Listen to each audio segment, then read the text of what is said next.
you. Well, on that topic, and this is open to everybody, what's your favorite critical website or art website right now? And if you'd like to say why. Anybody have a favorite? You recommend?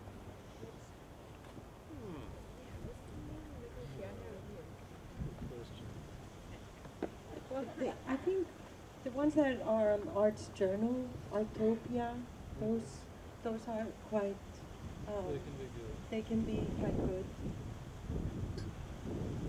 Yeah. And the one. Who reads critical writing online?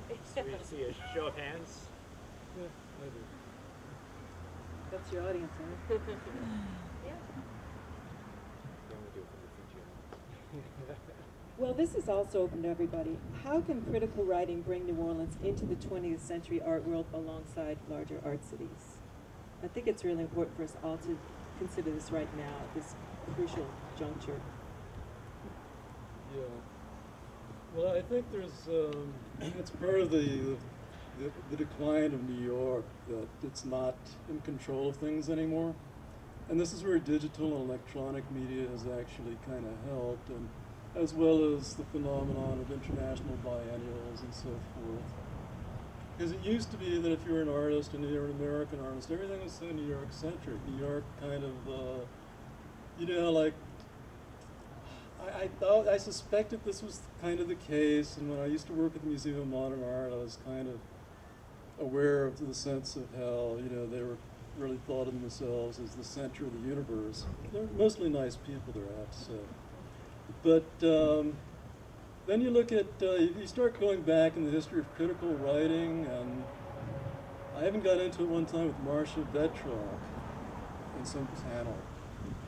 And she referred to how Chicago Imagism, which I thought was a really great, important movement, and she referred to it as a failure. So it was only a failure because New York was trying to kill it, you know? Yeah. And it was not a failure. It's incredibly influential through, if you look at the way art styles have sort of moved across America, Chicago and Midwestern Imagism had a profound effect on the entire central part of the United States, from Minnesota to Louisiana, huge effect on Louisiana. I think because it fit with a sensibility that existed here, where we had this kind of, because, you know, New Orleans is really part of the Caribbean and part of Latin America, and there's always been this sense of magic realism here that kind of played really well off of Imagism. And Imagism was very, very strong in California and areas of the West as well.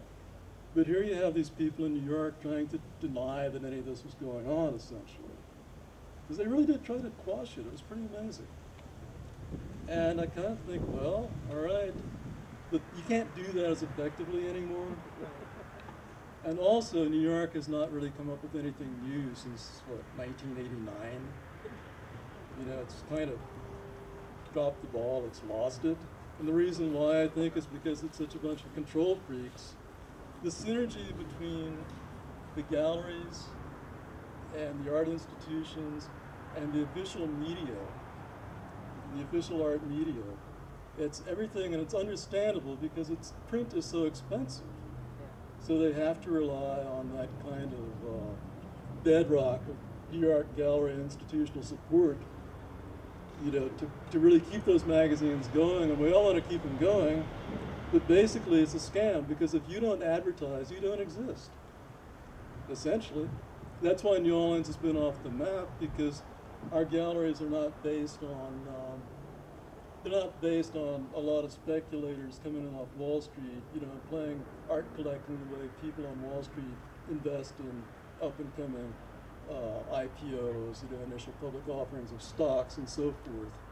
And basically, you look at the people who are on top in New York, it's people like Jeff Koons, you know, who came right off of the commodities trading floor, essentially.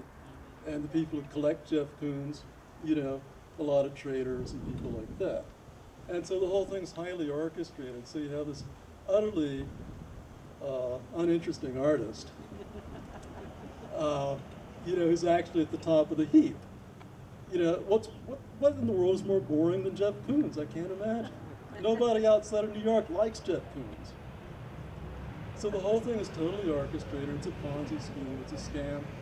The art bubble worked like that. Same thing with the young British artists. Try to name 5 YBAs. I dare anybody. It's really, really, really hard to think of 5. You can think of 3, but not 5 or 6. You know? Yeah. But their popularity is just So how do we do that for New Orleans artists? Exactly, because Saatchi made them. Exactly. He created them, and then he kind of threw them away, and then the cycle starts all over But they're again. still generating. The Saatchi Gallery is still getting that many millions of Oh, visitors yeah. a year, so the YBAs are still popular there, and they're still marketable. Oh yeah. Tracy Emin told somebody that, hey, in England people know who I am. Good for you. Well, I think part of it is I write for New Orleans newspaper, and my readership is basically New Orleans people. I mentioned earlier that the longer I live, the more liberal I become in what I like, where I like just an awful lot more than I did when I was 25. Well, the same thing is I am becoming more and more I'm becoming happier and more allied to New Orleans every day. And I'll give you an example. I'll embarrass Jenny, but when I came to Jenny's tamale rolling performance, I was in the center of the art universe, period. You know what I mean? I understood it completely. It was so perfect. It was so poetic. I don't care so much anymore about, I have that nagging insecurity that there's stuff going on out there that I don't know about.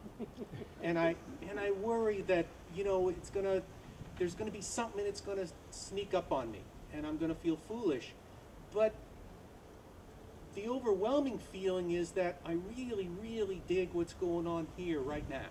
I really like it. And I like, sorry, I'm going, but I mean, I really like the artists, and I like knowing them, and I like knowing their little galleries and stuff. And so I'm pretty satisfied. I'm not as,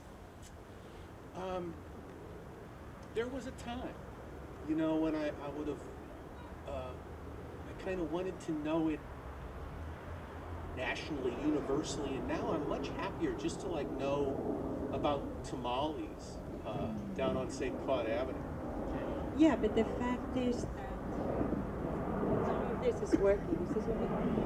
The fact is that the tamale performance is possible because of the entrance of the new global forums and I think that's true. the internationality of the information that we have.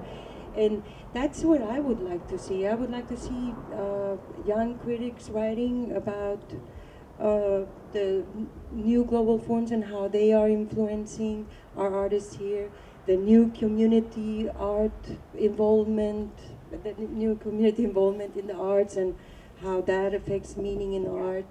I'd like to see them talk about how this co-op art scene that is so exciting in New Orleans right now that you all are part of, how that is affecting us in the arts community in general.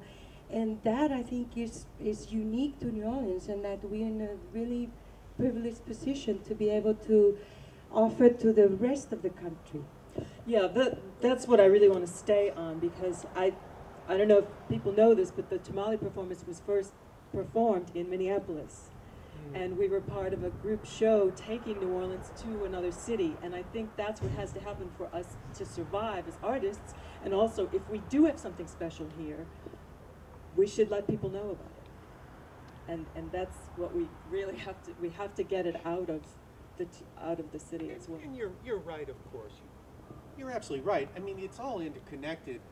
I got to go to the Hirshhorn not long ago and see the Yves Klein show. And it's a show that, is from the 1950s and 60s. It could have been day before yesterday. And you walk around and you realize without that sort of international conceptual figure, Yves Klein, a lot of what's going on now wouldn't be going on. So I don't want to become myopic. I'm just becoming, or I don't want to become too focused, but I'm just becoming kind of,